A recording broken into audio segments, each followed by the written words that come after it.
Aloha and welcome to this short introduction to climate change, energy, and their connections to Hawaii. First off, what is climate change?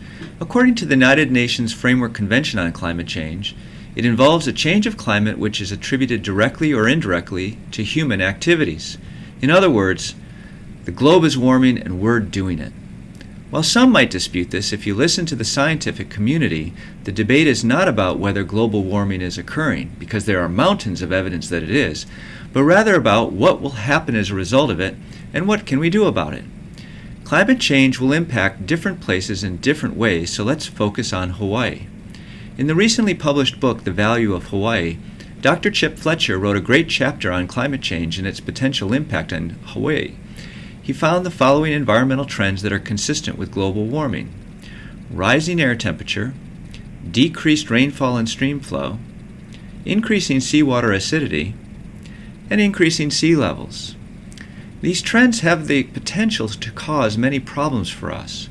Water will grow scarcer, flooding will occur more frequently, coral reefs will be bleached by acidity, reduced stream flow will hurt agriculture, and increased sea levels will take away our beaches. In fact, for every 1 foot in sea level rise, 100 feet of beach will be lost.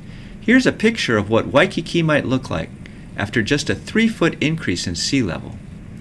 The good news is that there is still time to avoid the worst impacts of climate change, and we can do that by reducing the amount of carbon dioxide in the atmosphere. Currently, the amount of carbon dioxide is at 392 parts per million.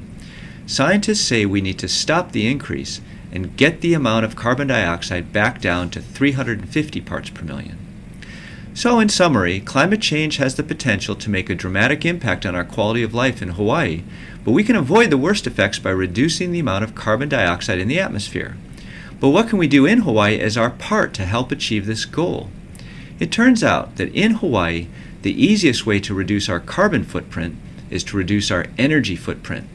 That's because 90% of our electrical energy in Hawaii comes from burning fossil fuels like oil and coal, and burning fossil fuels is a major source of carbon dioxide in the atmosphere. So, if you reduce your energy consumption, you can reduce the carbon dioxide in the atmosphere, and that can help preserve the beaches, streams, coral reefs, and agricultural lands in Hawaii.